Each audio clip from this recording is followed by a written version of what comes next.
जय गुरुजी, शुक्राना गुरुजी, अनंतम अनंतम शुक्राना गुरुजी। ओम नमः शिवाय, शिवजी सदा सहाय। ओम नमः शिवाय, गुरुजी सदा सहाय। जय गुरुजी संगत जी, जय गुरुजी। संगत जी, आज गुरुजी तुमसे बहुत प्रसन्न है। जो चाहते हो वह उनसे मांग लो। वो परम पिता परमेश्वर बहुत दयालु है। परमात्मा तुम्हारे आध्यात्मिक पिता है और सभी जीव उनकी संतान है। साथ ही परम पिता सदा ही ज्ञान, गुणों और शक्तियों का असीमित सागर है। इस शाश्वत संबंध के कारण हर बच्चे को परमात्मा की विरासत प्राप्त करने का अधिकार प्राप्त है। विश्व नाटक में जब परमात्मा विश्व परिवर्तन का कार्य करते हैं, तब वे इस विरासत को अपनी सुंदर रचना मनुष्य को देते हैं। इसी कार्य को करने के लिए संसार में परमात्मा का ये दिव्य अवतरण ही शिवरात्रि के रूप में मनाया जाता है। ये कब होता है और वो अपने बच्चों को अपनी विरासत कैसे देते हैं, ये बहुत ही अद्भुत है। मेरे प्यारे संगत जी, परमात्मा दिव्य चेत का एक सर्वोच्च बिंदु है, जो स्वयं सभी मनुष्यों के जन्मों और जीवन पटकथा के ज्ञाता है, जिसमें वो स्वयं मौजूद हैं और उनके साथ ये प्रकृति भी शामिल है। वो सभी गुणों और शक्तियों के सागर हैं। जब तुम्हारे जीवन में घनघोर अंधेरा छा जाता है और दुख के बादल गहरे होने लगते हैं, तब अंत में वो परम शक्ति, जो कि संपूर्ण सृष्टि के पालनहार हैं, वो स्वयं हमारे निकट आते हैं। अपनी उच्च ऊर्जा, संकल्प, वचन और कर्म के माध्यम से परमात्मा तुम्हें आशीर्वाद की विरासत प्राप्त करते हैं।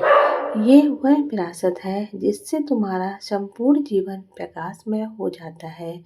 ये आशीर्वाद तुम्हारी आत्मा को आंतरिक रूप से पूर्ण बनाती है और इस आंतरिक पूर्णता के साथ व्यक्ति अपने आध्यात्मिक गुणों को भी पहचान पाता है। संगत जी, जब तुम सद्गुणों से भरपूर होते हो, तो वो परमपिता परमेश्वर ही हैं, जो हर परिस्थितियों में तुम्हारा साथ देते हैं। तुम्हारे मन की शांति, बुद्धि की भी स्थिरता, अच्छे संस्कार, उत्तम स्वास्थ्य, धन संपदा और श्रेष्ठ संबंध तुम्हें प्राप्त होते हैं। इसके साथ ही तुम कई प्रतिभाओं और कौशल से भरपूर हो जाते हो, जिसके कारण तुम्हें जीवन में अद्भुत सफलता मिलती है। परमात्मा के आशीर्वाद से तुम्हारी अंतर आत्मा की आंतरिक भरपूर के साथ ही साथ भौतिक स्तर की भरपूर को भी आकर्षित करते हैं।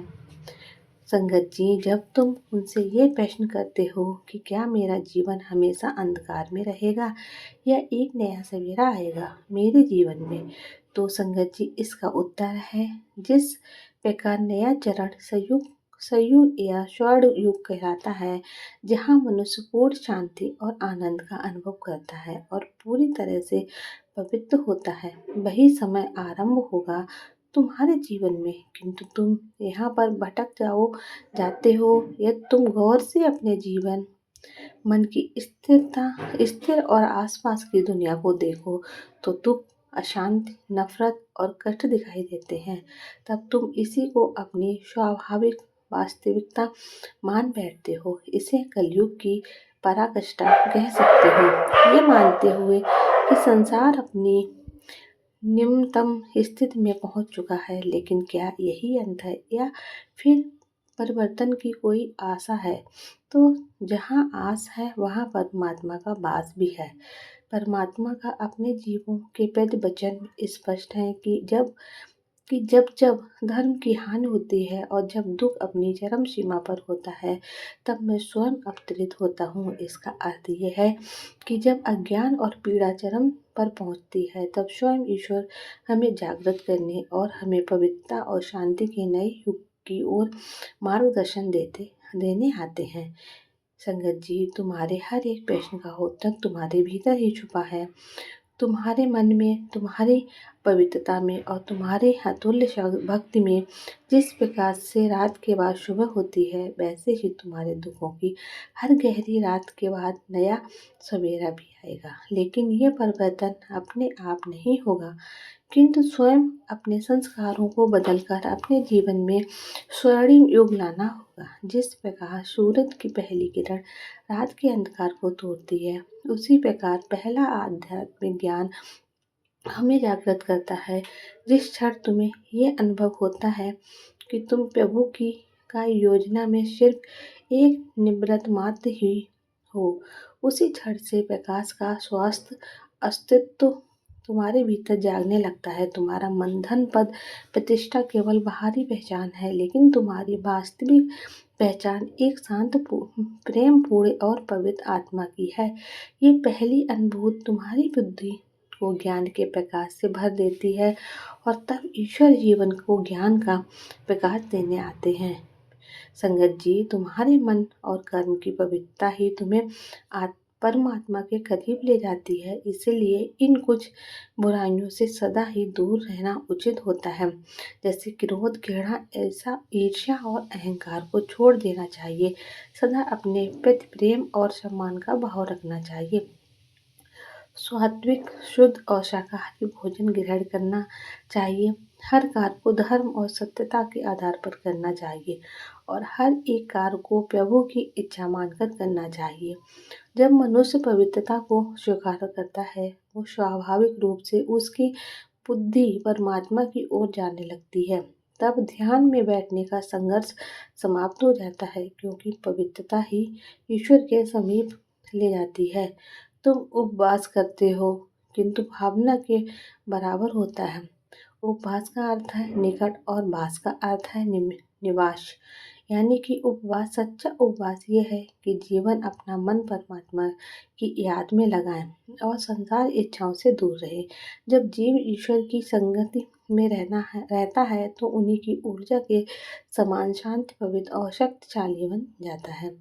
तुम्हें ये पहचानना चाहिए कि परमात्मा तुम्हारे बहुत निकट आ चुके हैं और तुम्हें अपने दिव्य आशीर्वाद के साथ मार्गदर्शन दे रहे हैं, लेकिन करोड़ों में से केवल कुछ ही लोग उन्हें पहचान सकते हैं। परमात्मा को पहचानने का सबसे सरल तरीका है उनके द्वारा दिए गए ज्ञान रूपी अमृत को धारण करना। ध्यान और आत्म परिवर्तन के द्वारा अपनी बुद्धि को शुद्ध बनाना, पवित्रता का संकल्प लेकर ईश्वर को याद में रहना। जब तक तुम ऐसा करते हो तो तुम्हारा जागरण एक ही दिन में नहीं बल्कि जीवन भर का हो जाता है। ये परिवर्तन तुम पुराने से नए, अंधकार से प्रकाश और दुख से आनंद की यात्रा है। उसके ज्ञान का स्वीकार कर अपनी बुद्धि को जागृत करें, अपनी कमजोरियों को त्यागें, दिव्य गुणों को अपनाएं, अपने जीवन में स्वर्णिम युग के सृजन करता बने। मेरे प्यारे संगत जी, अब परिवर्तन का समय आ गया है। नया सवेरा तुम्हारा इंतजार कर रहा है। इसे अपनी अंतरात्मा में स्वीकार करो। हमेशा सुखी, स्मृत और संपन्न रहो। प्रभु का आशीर्वाद तुम्हारे साथ है। संदेश के समाप्त होने पर कमेंट में जय गुरु जी, शुक्राना गुरु जी जरूर लिखें। गुरु जी अपने हर एक बच्चे की निकटता को और करीब से महसूस कर सकें। तुम उसी क्षण में उस दिव्य शक्ति से जुड़ाव महसूस करोगे जब जो सदा सुखी रहो, खुश रहो, नियमित आगे बढ़ो, यही तुम्हें आशीर्वाद है। जय गुरु जी, शुक्राना गुरु जी, अनंतम अनंतम शुक्राना गुरु जी। ओम नमः शिवाय। शिव जी सदा सहाय। ओम नमः शिवाय। गुरु जी सदा सहाय।